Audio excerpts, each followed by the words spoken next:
My name is Kevin B. Burke, and I'm the author of Statistical Astrology, the use of irregular seasonality in quantitative time series analysis and forecasting.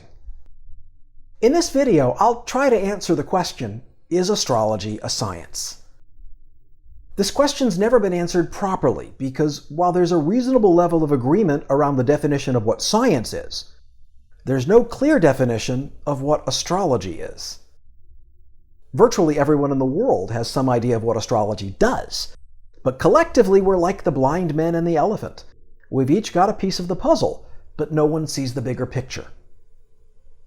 There's a long-standing culture in the scientific community, perpetuated mainly by astronomers and astrophysicists, that attacks astrology using a variety of straw man arguments. And there's also a general lack of critical thinking in the astrological community that's prevented astrologers from successfully refuting these attacks. When I started this research in December of 2017, I had no concept of where it would go or how much it would disrupt. This research takes a huge swing at the science of statistics by redefining seasonality and completely transforming how we understand the dimension of time. It also proposes an entirely new definition of astrology, which metaphorically allows us for the first time ever to see the elephant. This new definition of astrology embraces the history of astrology and every application of astrology, but it places all of astrology in a different context that allows us to understand astrology in a different way. Most importantly, it explains exactly how astrology works. This is the short definition of astrology. Astrology is a science that studies the correlation between the cycles of the planets and worldly events. We'll work up to the longer definition of astrology, which backs up the argument that astrology is, in fact, a science. But let's start by considering the history of science and astrology. There are two invalid assumptions about astrology that have made any genuine scientific research into astrology virtually impossible, and render almost every so-called scientific objection to astrology specious. The first assumption is that astrology claims that the physical planets have a direct influence over our lives. This is one of the central arguments in the original Objections to Astrology, a statement by 186 leading scientists, which was first published in the September-October 1975 issue of The Humanist. It was later published in book form with additional articles and 14 more scientists on the bandwagon. Ironically, it's certified 100% science-free, because the entire premise is invalidated by the correct definition of astrology. Astrology doesn't claim that the planets themselves exert any kind of force. Astrology is concerned with the cycles of the planets, not the planets themselves. Astronomy is concerned with the physical attributes of the planets. Astrology is concerned with how the cycles of the planets measure time. It may surprise you to learn that everything about how we measure and understand time is based on astrology. I explore this in detail in another video. Science objects to the claims that astrologers make that this planet in this position caused this event. And from a scientific and a critical thinking perspective, those objections are justified. There's no possible way to support that literal argument. The premises of the argument can't be true, so the argument itself is invalid. But if that statement is reframed based on the new definition of astrology, it becomes, this event is statistically more likely during the season defined by the position of this planet. And that statement could be supported. The premises could be true, and the truth of the premises can be tested, so the argument itself is valid. The second incorrect assumption is a lot more complicated. It assumes that astrology is primarily concerned with predicting behaviors, personality traits, and even an individual's future based on the birth chart. Astrology has always been used to forecast the future, and astrology is currently used to explore the personality. But the two have nothing to do with each other. To unravel this, we need to consider a few important historical points. The system of astrology, as it's practiced today in the West, dates back to about the 2nd century BC, but our idea of what astrology is dates back to 1968, with the publication of Sun Signs by Linda Goodman. This book, which became an international bestseller, is responsible for all modern astrology.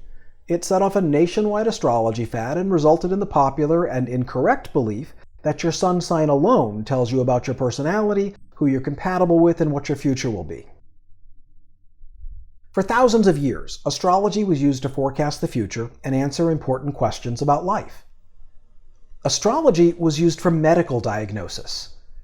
It was used extensively by governments to forecast the rise and fall of political power. And before the days of tracking numbers and GPS, the best way to know if your ship had come in was to ask an astrologer. None of these forecasts are based on the birth chart.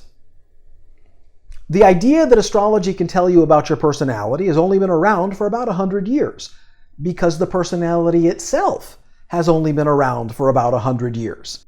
Freud didn't invent psychology until the late 19th century.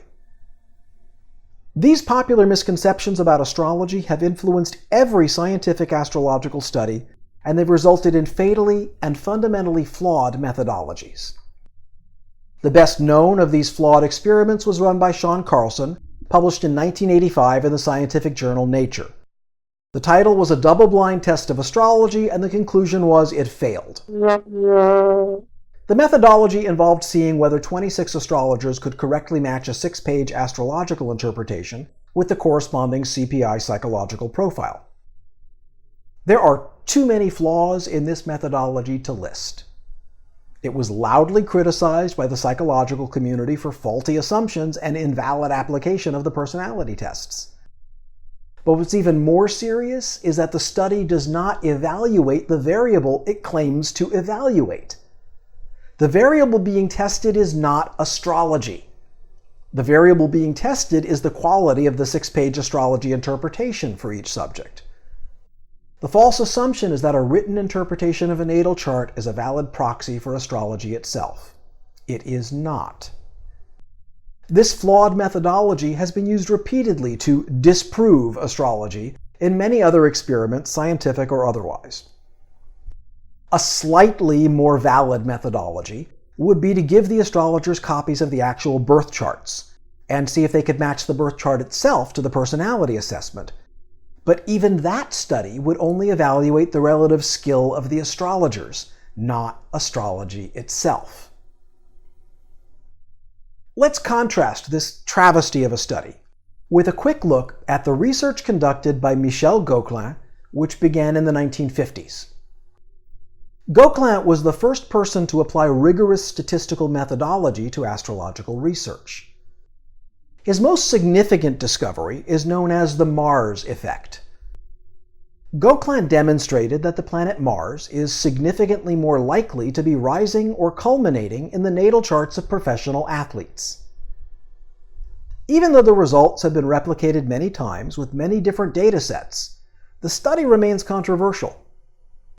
The methodology of this study is solid. The flaws introduced by the second false assumption show up in the conclusions and in how the results are being interpreted. Virtually everyone assumes that the results of this study claim that it's possible to see your profession by looking at your birth chart. This is not at all correct. The study demonstrates that Mars is statistically more likely to be rising or culminating in the charts of professional athletes than it is in the charts of ordinary people. This is a statistically significant result, and it's quite important. However, this result does not mean that if you happen to have Mars rising or culminating in your chart, that you are destined to be a professional athlete. Trust me on this. Astrology studies correlation, not causation. And one of the best scientific tools to evaluate correlation is statistics. Statistics can be defined as a science concerned with the collection, classification, analysis, and interpretation of observable facts for drawing inferences on the basis of their quantifiable likelihood, probability. It can interpret aggregates of data too large to be intelligible by ordinary observation, because such data, unlike individual quantities, tend to behave in a regular, predictable manner.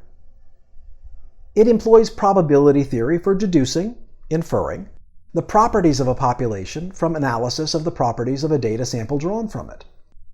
It's also concerned with the precision and reliability of the inferences it helps to draw. This is also a completely accurate definition of astrology. Step back and see the elephant. Astrology collects and interprets observable facts, planetary cycles, and worldly events. It draws inferences from these correlations and concludes that this event is more likely under this planetary influence or season of time. Astrology infers the properties of a population by analyzing the properties of a data sample drawn from it when it correlates personality attributes with placements in the natal chart. Now, admittedly, astrology does not have a great track record of being concerned with the precision and reliability of the inferences it helps to draw, but I'm doing what I can to address that. The bigger point here is that every application of astrology can be viewed from the context of statistical time series analysis and forecasting, because every part of astrology can be viewed as a division of time. We can only understand time when it's expressed in terms of the calendar or the clock. We're like Americans with the metric system. What the heck is 30 kilometers? Give it to me in miles. But the calendar and the clock are not the only ways to measure time. The sun in Aries is a measurement of time. When we convert it into calendar units, it represents a period of time that lasts from March 21st to April 20th. If the sun is in Aries, the date is somewhere between March 21st and April 20th. Just as if the little hand on the clock is on the 2, the time is somewhere in the 2 o'clock hour. I'm always the first to point out the lack of critical thinking in astrology. There are so many completely indefensible claims made in the name of astrology that it's hard to find the claims that could be tested and validated using statistics. There's a lot that statistics can do for astrology. But what's really exciting is what astrology can do for statistics. Which brings us to my own research. Statistical astrology, the use of irregular seasonality in quantitative time series analysis and forecasting. My research began with a simple question and a significant discovery. The question was whether court cases decided under the influence of Mercury retrograde were more likely to be reversed on appeal. The discovery was data. Lots and lots of data. Not only was I able to obtain 40 years of federal court records, but I also discovered 30 years of flight departure data. And that was just the beginning. When I began this research, the totality of what I knew about statistics could be summed up in one sentence. If p is greater than 0.5, don't cite the study. I had to hire people to create the scripts in R and then to help me to begin to make sense of the results. But my inexperience with statistics is exactly what allowed me to look at seasonality in a completely new way. I developed the Mercury seasonal models working with a dataset of over 835,000 federal court records and a dataset of over 172 million flights. The seasons are based on the speed, the average daily motion of Mercury, and the direction of Mercury, either direct or retrograde. These Mercury-based seasonal models are examples of irregular seasonality. The seasons are irregular in duration and they're irregular in recurrence. Not every season occurs every calendar year. They're quantified by evaluating effect size and variance, and the cycles are incredibly complex. I explore this new approach to seasonality in detail in another video. No matter how I looked at the court data, percentage of reversed cases, percentage of cases with no relief, even the percentage of cases where the appeal was denied outright, there was no significant seasonal influence based on the Mercury cycles. I don't even reference the court study in the final research. But the flight on-time performance showed extremely strong and significant seasonal patterns. From an astrological perspective, this is an excellent result. Mercury has no connection at all to the court system. But in the language of astrology, Mercury represents transportation, communication, and commerce. So the fact that Mercury had no seasonal influence over the court cases, but a strong seasonal influence over the flight on-time performance data, actually supports one of the principles of astrology.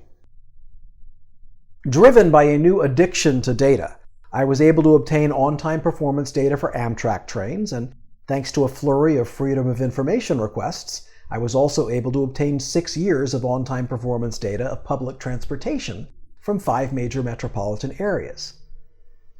Each of the on-time performance data sets showed a strong, significant Mercury-based seasonal effect. I repeated the study with car crash data. These data sets were not nearly as extensive, but the seasonal influences and patterns were obvious. Apparently, I discovered a whole new approach to seasonality. The only question that matters, of course, is whether these irregular astrology-based seasonal influences can be used to improve the accuracy of forecasts. I created a forecast model that used a moving average of the mean values of the 3 most recent historical instances of a season to forecast the mean values of the next instance of that season. But because of the irregular nature of the Mercury seasons, I needed at least 20 years of historical data to be able to generate any results.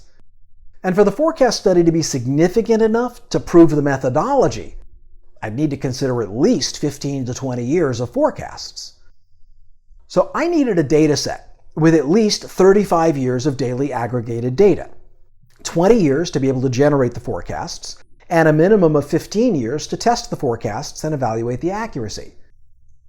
But I didn't need just one data set with 35 years of daily aggregated data. I needed to demonstrate that this model works across as many different data sets as possible. There was only one solution. I had to use astrology to forecast the stock market. The forecast study is unusually extensive. I considered a total of 430 individual financial data sets, 10 stock market indexes, 379 individual stocks across every market sector, 21 commodities, 10 interest rates and bonds, and 10 currency exchange rates. I ran quarterly forecasts for each data set for a total of 19 years from 2000 through 2018, and evaluated the total accuracy of all of the forecasts using both MAPE and RMSE. I ran a total of 12 different forecasts for each data set, and compared the accuracy of each forecast for each individual data set. In addition to the Mercury-based seasonal forecast, I ran 5 traditional forecasts: ARIMA, ESM, Mean, Naive, and Holt. And then I combined the seasonal forecast with each of the traditional forecasts to create 6 different hybrid seasonal forecasts. Overall, the hybrid seasonal forecasts were more accurate than their traditional non-seasonal counterparts, 71.3% of the time by MAPE and 66.93% of the time by RMSE. These are quite impressive results, and they're just the beginning. The new approach to seasonality that I introduce also evaluates the variance of each season.